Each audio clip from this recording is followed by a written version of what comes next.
Seconde partie du sujet, nous sommes allés à votre rencontre afin de savoir pourquoi vous avez procédé au réagencement de votre officine. On vous écoute.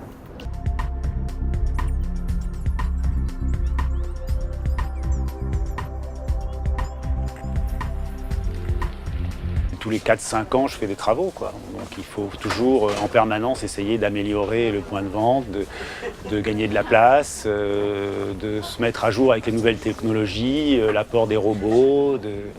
Voilà, c'est une démarche qui est indispensable. On a été confronté à un choix qui était la robotisation ou pas, dans la mesure où il fallait de la place et il fallait déporter les produits ailleurs pour libérer un certain nombre de mètres carrés. L'espace libéré, il se traduit par une présentation produit supérieure, donc une meilleure présentation, plus de gamme. Les démarches étaient multiples, c'était mieux accueillir le client, proposer un choix de produits qui soit plus en adéquation avec ce qu'attend la clientèle actuellement et dans le cadre du réaménagement, reproposer également des grilles tarifaires qui soient plus en adéquation avec ce qu'ils font, c'est-à-dire des prix de marché qui sont beaucoup plus agressifs. Ma démarche était surtout pour mieux servir le client, parce qu'on n'avait déjà pas de confidentialité du tout au comptoir, pas d'espace de confidentialité, pas d'espace d'orthopédie.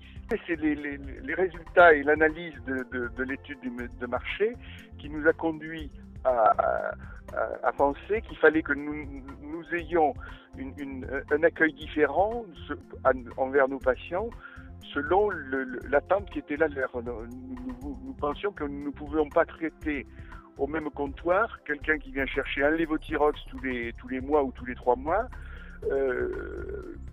On ne peut pas le traiter de la même façon qu'une personne qui vient chercher un traitement du diabète compliqué ou un traitement d'HIV qui a besoin d'un accompagnement de parole et de métier.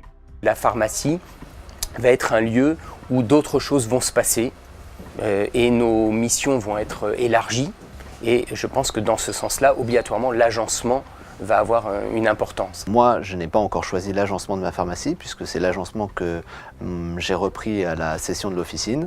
Je compte aller au salon Pharmagora et rencontrer les divers agenceurs du salon. Le passage par les agenceurs est primordial car il y a des techniques de merchandising et de marketing qui me sont inconnues à l'heure actuelle. Et je pense que surtout en période de crise, il ne faut surtout pas laisser aller. C'est là qu'il faut essayer d'investir, évidemment, peut-être de manière différente, en faisant plus attention au coût, à la manière, voilà, en faisant jouer la concurrence aussi. Mais ce n'est pas parce qu'on est en période de crise qu'il faut arrêter d'investir. Et à un moment, il faut y croire. Voilà. C'est mon côté de voir les choses en avant et pas toujours se dire on y va reculons. Moi, je préfère avancer que reculer, puis on voit. On a fait beaucoup par nous-mêmes. C'est mon mari qui a dessiné les frises. 30 000 € pour l'intérieur et 5 000 € pour la façade. Comme on a doublé la superficie de vente, on a fait un espace confidentiel, une pièce de 20 mètres carrés, 20-30 mètres carrés. Donc forcément, il y a un investissement derrière. Ouais.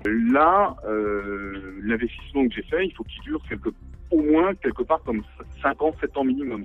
Ce sont des coûts importants, oui, ce sont des coûts. C'est pas des coûts en milliers d'euros, c'est des coûts qui frisent, qui atteignent facilement 100 000 €, oui, sans problème.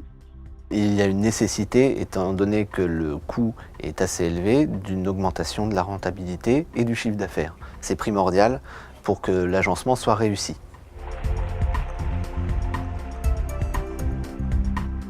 Moi, ça fait 9 mois et un très gros impact. J'ai une clientèle c'est une clientèle qui était très fidèle, qui avait ses habitudes. On avait un peu peur que cette clientèle nous quitte parce qu'elle se retrouve dans quelque chose de beaucoup plus moderne, beaucoup plus grand. Et pas du tout. On a bien gardé notre clientèle qui était très fidèle et on a bien gagné parce que au niveau de la présentation des produits, pourtant des produits qu'on avait toujours eus, et qui étaient peut-être mal présentés, qui tournent maintenant. Mais le gros des travaux, ça fait 5 ans. Ça a eu un gros impact parce qu'on a gagné toute la surface arrière, on a privilégié le point de vente et on a vraiment développé au maximum la surface clientèle. Donc quand vous gagnez 15 mètres carrés de surface clientèle, forcément ça nous a fait gagner du chiffre. L'impact sur la parapharmacie est évident.